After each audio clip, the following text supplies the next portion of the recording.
What's up, what's up, what's up, everybody? It's your boy G Waterz. We're back for another episode of Solar Streets. This week, we have the talented brother, Mr. Sharod B., also known as Sharod Brown. Welcome to the Solar Streets, my brother. Man, appreciate you for having me, G, man. No doubt, man. Thank you. Glad to be a It's a part. pleasure. Pleasure, pleasure, pleasure. Let's get into this because you got some great music that we support here on Solar Streets, and I'm excited to talk about your journey and just get to know you and let the people know what's cooking over there. No, absolutely. All right. So for the people being introduced to you for the first time, who is Sharod B. beyond the music?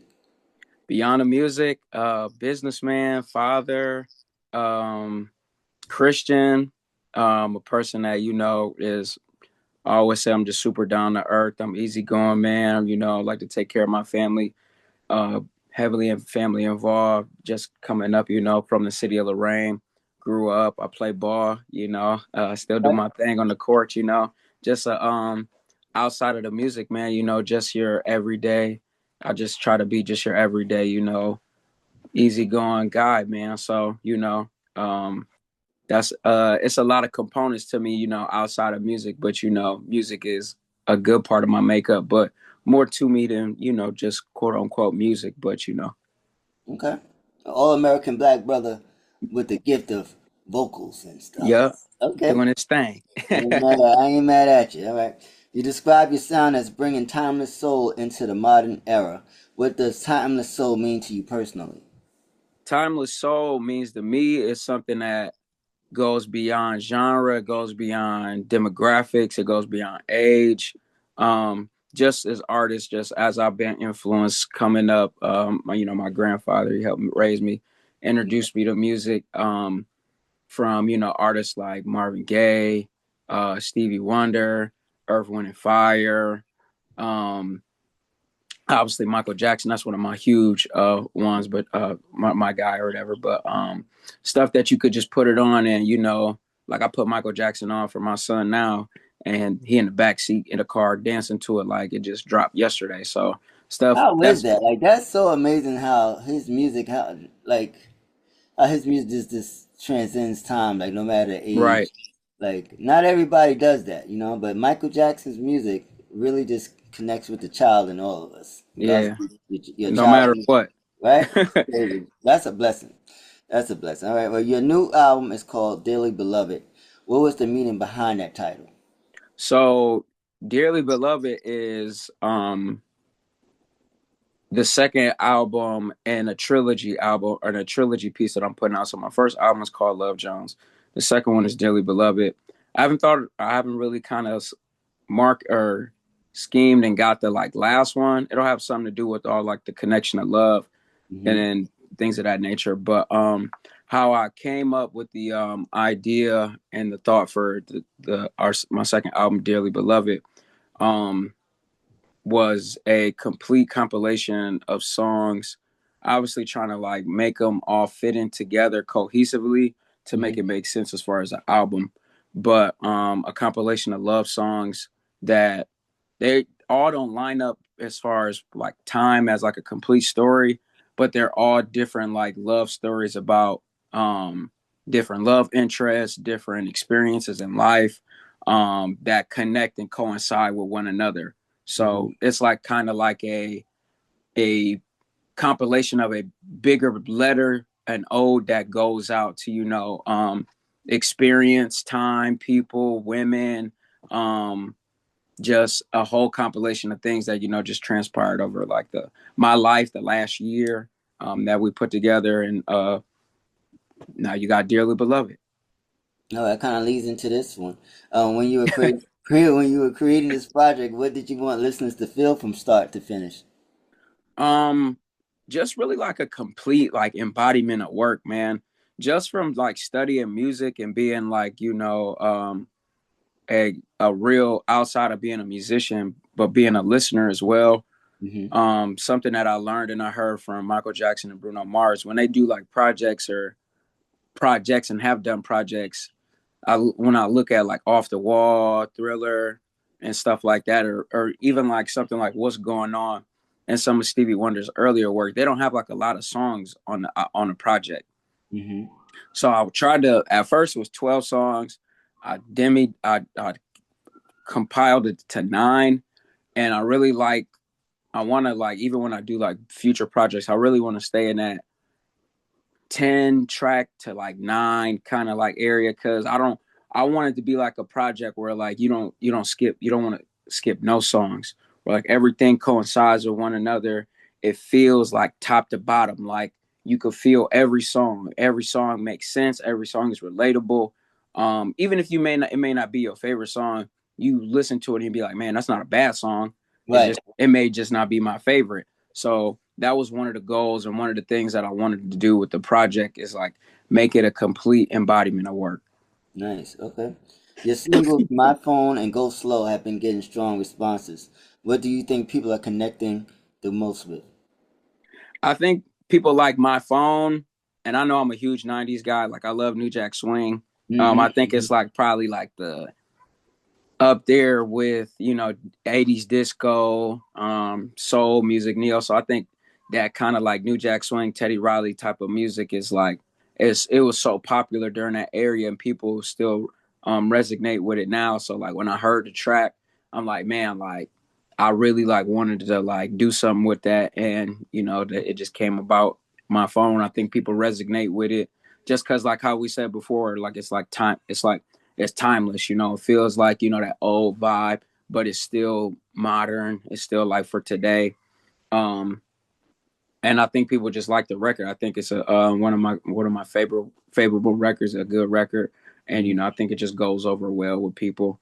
Now Go Slow, I think people like Go Slow a lot because that's like super heavy modern, with some good like soul back there, with some good layers as far as the backgrounds and everything like that. So and just like the feel of it, it's got a good feel. It's not like too fast, but it's not like slow enough where you can't play it in the club or you don't want to like play it. Like, so I think that's why it like crosses over really well. No, I would have to agree with you. Go Slow feels like it leans into real R&B energy. What inspired that record? um So, and I think, man, I made him. I always tell people now, like looking back at it over time, and I put it on my Instagram too the other day. Like I was like, man, y'all made a mistake. Like, cause Go Slow was like a single that we just put out, but I was like, I don't know if it like fit. It didn't kind of really. We could have made it fit with the album, but I was like, it kind of really don't fit with the 9 that we got. And I love the record, so I'm like, I gotta put the record out. But when I was making Go Slow, um, and anything that I try to do, I try to always leave like a little bit of like mystery for people to like think about it. So it's not always like too cut and dry, like like straight to the point, like I'm a freak you, I'm a sex you, I'm gonna do all of Hmm. that. I think sometimes with the music nowadays, like it's too just like straight to the point. It don't leave no like mystery, don't leave up no like build up to, even if it is some sexual. So Go Slow could be sexual in essence, how you read it, how you hear it. But it's not as sexual as somebody may like actually like think it is, or if you like really take time and like listen to the record. You brought um that classic feel lyrically back to R&B in that particular song. Right, like leaving the room for what's to come after, or You can play it around your kids. right, and they not think like, oh, like Right. this is it's not so explicit, not so out there, and that's when I sit down and I make music, I'm like, like I could play it, my son's a 4 year, I could play it for my son, he could sing it and it Right. not come off the wrong way to I gotta nobody. put the parental advisory sticker on it. Right. So that's what I'm like. I'm trying to think a little bit, outside of the Yeah. box when, I'm I'm recording. glad you are because we need R&B music back to the essence of what it used to be. Real Mm-hmm. lyrics, this not overly explicit. You know what I'm saying? So shouts to you for being intentional and doing that because it seems like that's like a not even a thought process for a lot of the artists today. But Right.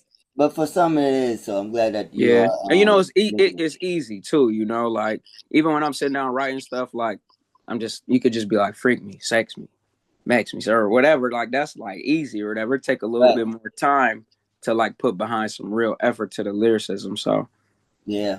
I mean, because even like when R. Kelly was doing it back in the day, like he was pretty blunt with his lyrics, but it still Yeah, felt like a it's still, storyline. gave you a Like, little mystery a little yeah, bit. gave you, yeah, but now it's just like I'm sticking in and Right. like I'm not gonna take it out. No, that's how it is, man. Yeah, It's how it with is. a fire beat. Right. And Always when gotta have that beat. Always gotta the have that beat beat. got you, it's over. It don't even matter what they talking about. Facts. All right. You mentioned high energy performance in an authentic R&B story. Wait, you mentioned high energy performance in authentic R&B storytelling. How important is performance to your identity as an artist? Extremely important.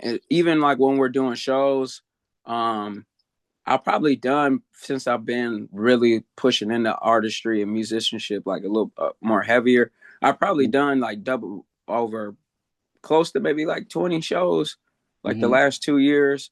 And like I've only done one show without a live band.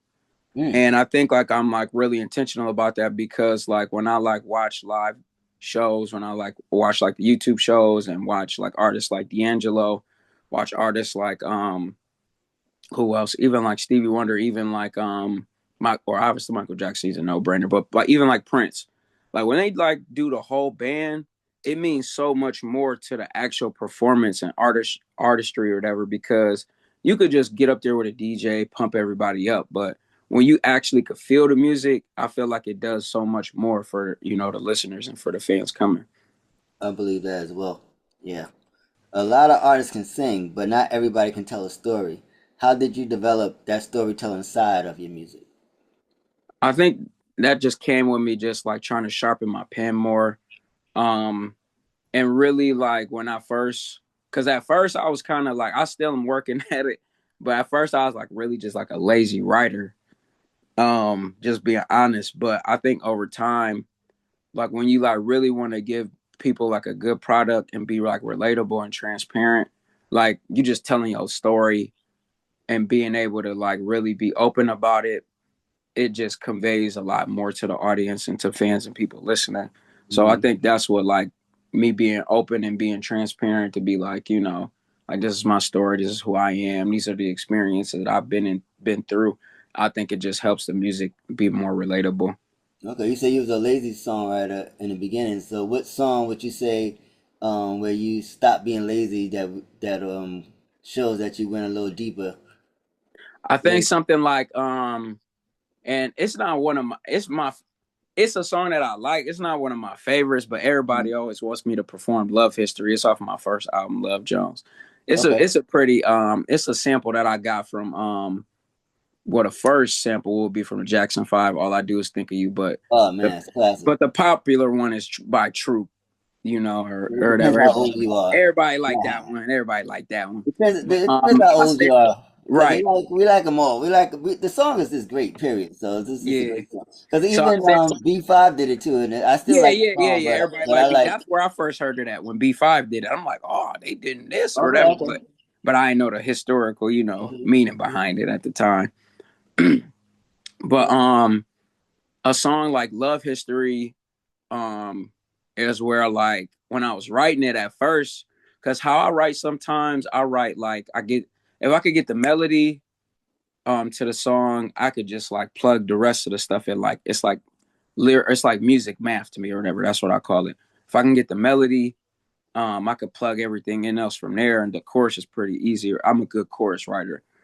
So as I'm like writing, I'm like, man, like I'm trying to not be like too like dry about it, even though it's catchy.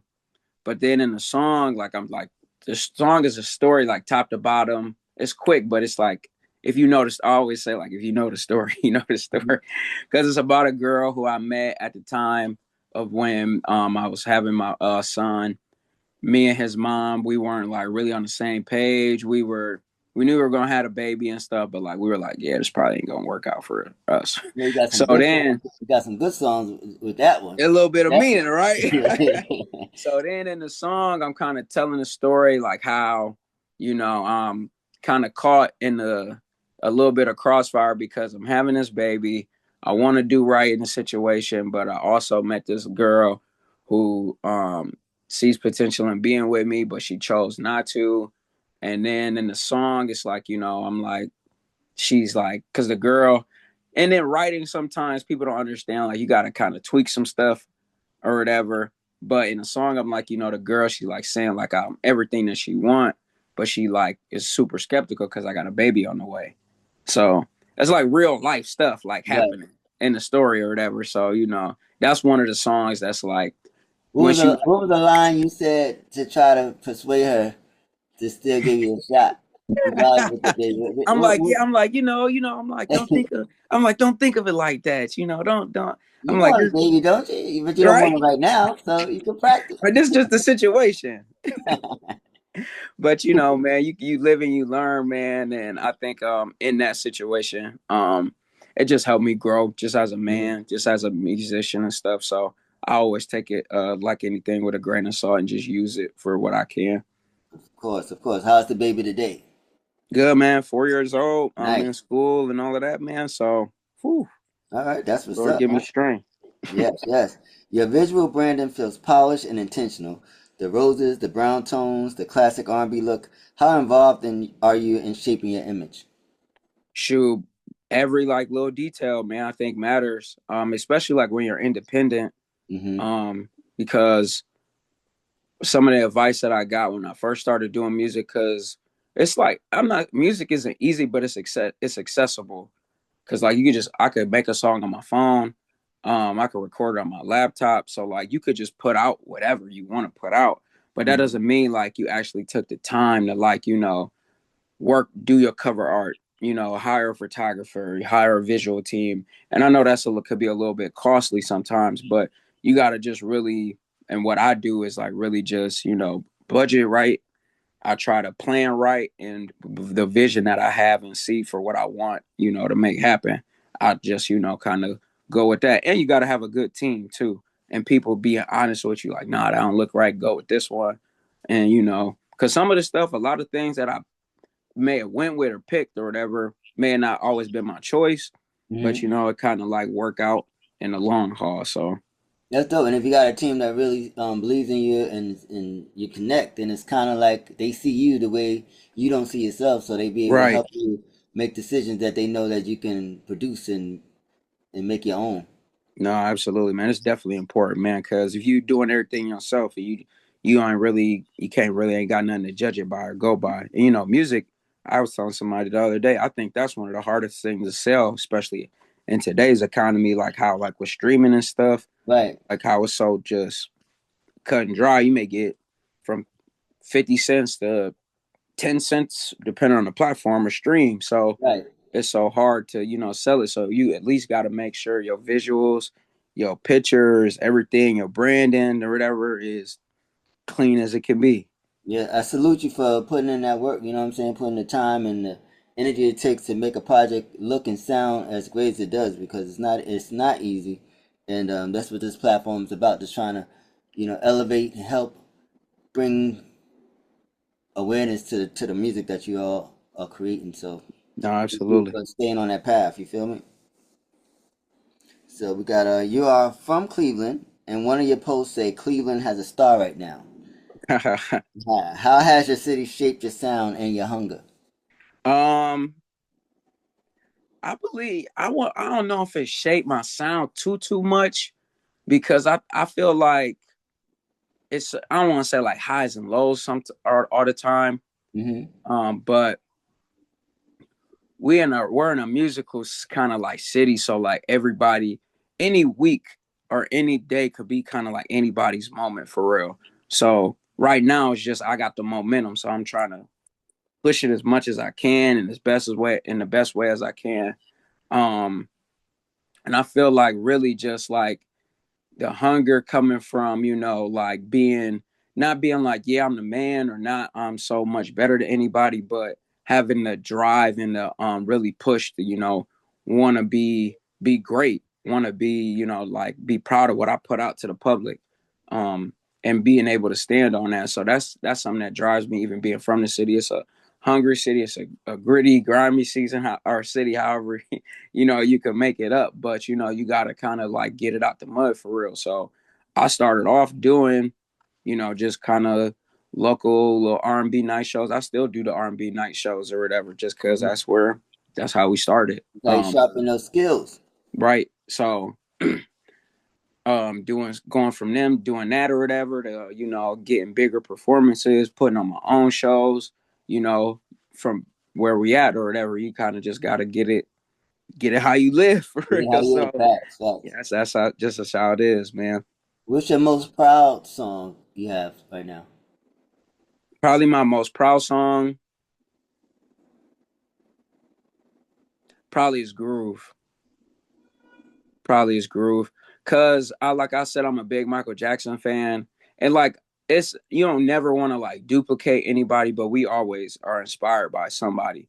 And so like when I look at that song, it's like, man, like I wrote that song one night I'm just I'm a huge fitness guy too. I was just trying to walk off some food and like I Mm-hmm. just put on some music or whatever, just trying to see if I could come up with something.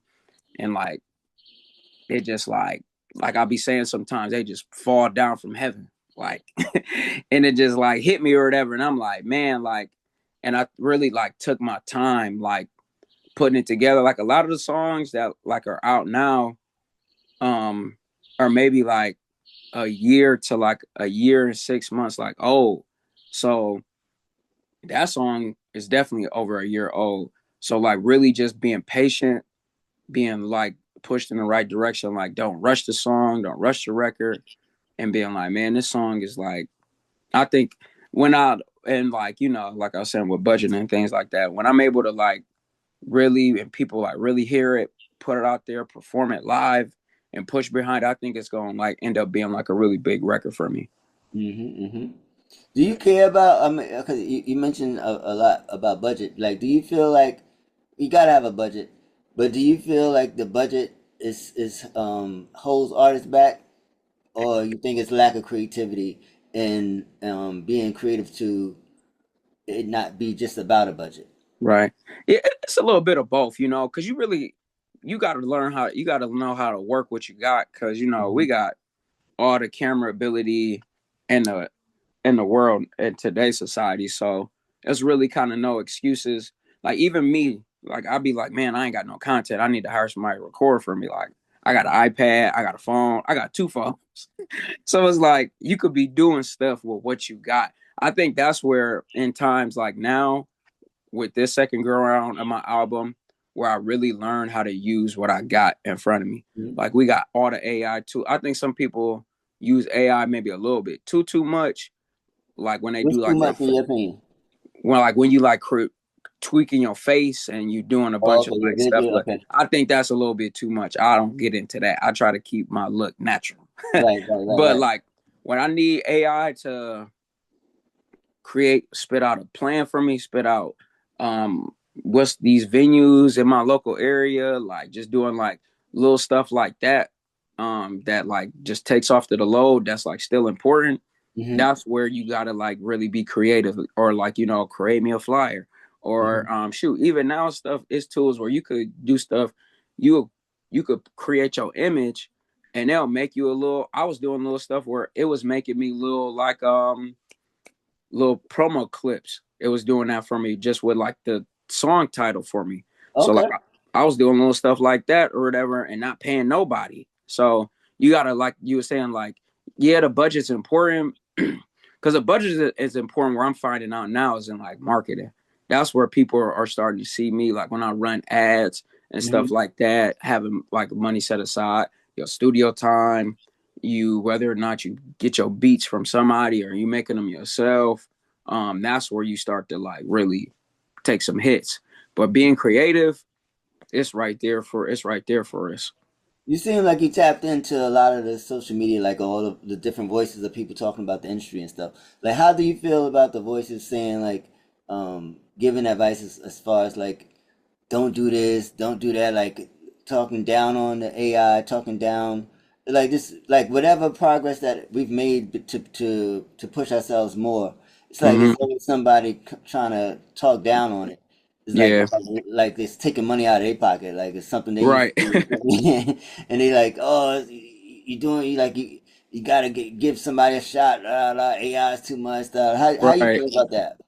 Man, I think you sometimes you gotta just really, it's really just with the times, man. Like you all obviously want to stay authentic, but sometimes you gotta just be able to also be present and use what everybody else is using a little bit too, so you don't get like caught too much behind, and then Mm-hmm. you be kind of like way too far off.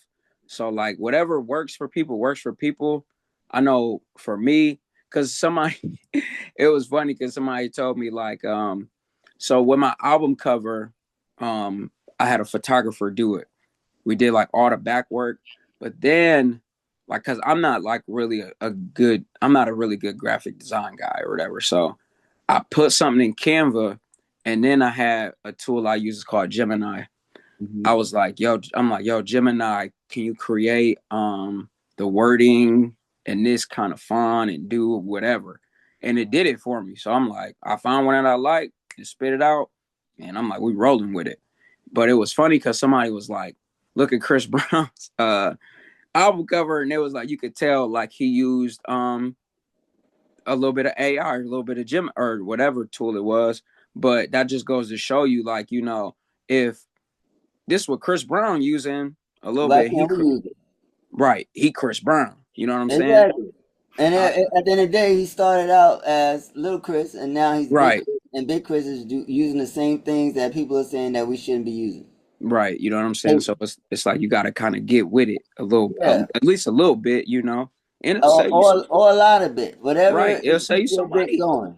Keep it going, interesting and fun for yourself. Cause I think that's really it boils down to. As long as you can stay active and it doesn't take away your authenticity and it just keeps you flowing and going, Right. then I say go for it. But I Yeah. was No, just curious because you absolutely. seem to pay attention to social media like that. So I wonder what your thought would be on that. All right, so let's see what we got. What we got here. R&B has changed a lot over the years. Where do you feel you fit in today's R&B landscape? I feel like now where I'm like kind of headed musically and where I fit in, I feel like I fit in because of the sound that I produce is modern, but a lot of times, um, I'm really kind of now just coming into my own as far as like being able to be, what's the word I'm looking for?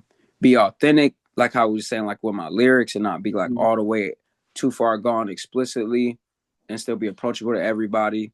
I think that's where the gap or the vein I'm in now, where I'm able to like really kind of fit in that lane and still be, present, put something out there that everybody likes, and something that's like really like good and needed for the public. So I think my vein is definitely a marketable vein. I think like a lot of the songs where I'm pushing for now, like how like connecting with you, like to get it on radio. Like I think a lot of the records that I have now are like good crossover records. Like you could play them in a club, you can play them at a lounge, you can play them on the radio. So I think what I put out, especially with my last record, Dearly Beloved album, I think a lot of those songs go over well. Yeah, So I was shocked. I'm not shocked as like it wasn't going to be good but I was mhm, surprised how good it was. Like I was like, okay, yeah, we gotta get him on. Like yeah. not just play the music. We want to talk. I want to talk about this music because the project was really dope.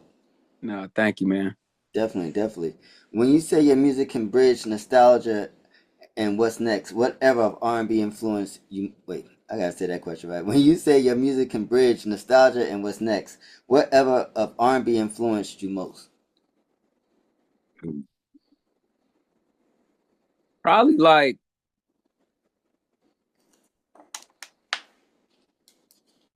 I don't want to cross the eras, but probably really I would just go with the '90s then. '90s '90s like late '80s from when like New Jack was first like introduced.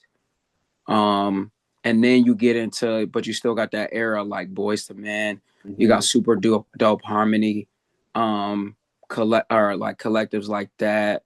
Um, shoot, even like being introduced to I know it's a little bit outside of the era, but like I like Justin Timberlake. Oh stuff like no, that I too. mean definitely. I mean, all of his music stem from our Right. music. So You know what I'm like saying? Like stuff like that. That's not too like Timberland, what yeah, people like think. Like yeah, or like even like production, like production. I'm big mhm. into like production too, or whatever. Like I know Okay. we like look, or the artist is always up front, but like I'm always listening to like who It all produced comes this. together. It all Right, comes together. The right right. So production, like no matter if you, I mean, Justin Timberlake on an R&B track and on a pop track, it's still it's Justin Timberlake. completely You know? right, but it's so different in sound and production and all of that. So that's what I'll be really looking Yeah. for. But I would say like that, like late '80s, like the New Jack era, really Okay. the Do New you Jack feel like era. you're the type of artist that will try to like do pop tracks as well, I or could you just keep it I R&B? got one pop track that I put out on the EP. I Mm-hmm. like it personally because it's my music, Right. but sometimes it just don't go over well. Certain stuff just don't go over well, like sometimes or whatever, and I get that. But and pop is hard though. Like that's like one of the main like places where people like struggle to put out records, I think personally. But Mm-hmm. my vein as far as like R&B, soul, like that neo soul kind of like vein, I think I'm starting to be able to learn how to like really kind of like master that. Okay. What has been the biggest lesson you have learned while building your platform independently? Really just take your time and just really kind of just be diligent in what you want, have a vision for what you want, have a really like good plan for how you Mm-hmm. want things to be. Some things you could go with the flow, but as working overall to an overall scheme of things, you really kind of want to have like super laser focused vision to like this is my goal, this is how we gonna build it. That's just like what I did. Like my first project, Love Jones, it was a little bit kind of like I was just putting it together on the fly. But like I learned over time, like through like all the stuff I got wrong with that project, how to like fix it the next time. Okay. Dope. For brands, platforms, and listeners discovering you now, what makes Sharod be someone they should pay attention to? I'm authentic. I'm not like what you're used to hearing. Um What does I'm that what mean when people say I'm not like what you're used to hearing? What does that mean? I'm not saying everybody's the same, Mm-hmm. but sometimes when something is good, everybody try to jump on the wave and just ride that kind of and coast with that. I'm not I can be that, but I'm not that. Um I'm something that's like a mix of R&B, soul, gospel, something that you like really. It brings you back, like how we were saying when we first like got on. It brings you back to the essence of you could really feel the music. Mm-hmm. It's something that is I think it's listenable, it's marketable, and it's brandable. And when you kind of like and it's intentional from how I write it, the purpose of it, how it's coming from my heart. And I think that's what makes it stand out and stick out beyond anything else that's out now. All right. Well, I agree with you. I just wanted to know so that people can know as well with me. You feel me? I feel you, man. After Dearly Beloved, what's next for you? More visuals, live shows, collaborations, or another project? Definitely. I'm on a string of doing more shows right now. I got a show tomorrow. Okay. I'm doing a performance at this lounge in Cleveland. And then I'm opening up for the Nappy Roots. They're coming out Oh, here. nice. So I'm excited for that. That's a pretty dope experience. An opportunity that I got. And then project wise, like I said, Love Jones, Dearly Beloved, they're like part of a trilogy. So um I'm trying to figure out how I wanna bring this last album of that trilogy to like a to life and how to close it. So Nice. All right. If there's one thing that will shock your listeners about yourself, what would that be that they wouldn't expect? I'm a super big like rock and roll fan. Good. Okay. Like the band Queen. Mm-hmm. Um Probably my top five singers, if I could put them in, like maybe not one to five, but it'll be like Michael Jackson, Stevie Wonder, Marvin Gaye, Freddie Mercury, Mm-hmm. and probably like Justin Timberlake or Robin Thicke.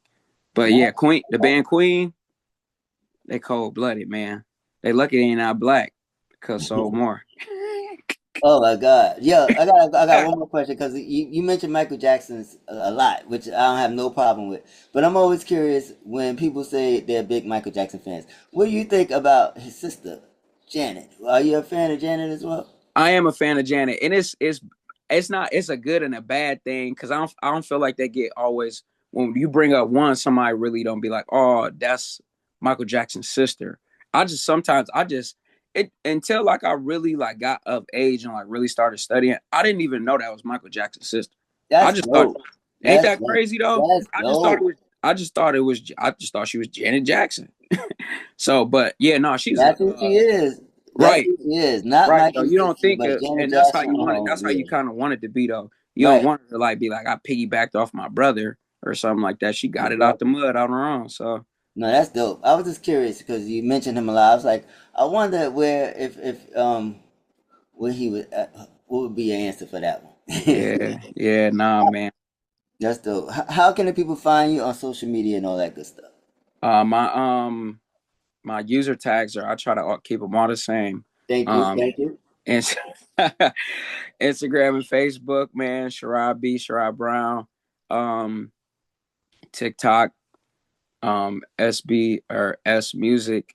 That's the only one I couldn't get me my name back, so I had to do Okay. the S Music. But TikTok, S Music, and YouTube. You know, you just click in Sharod Brown, and all the music and everything comes up on there, man.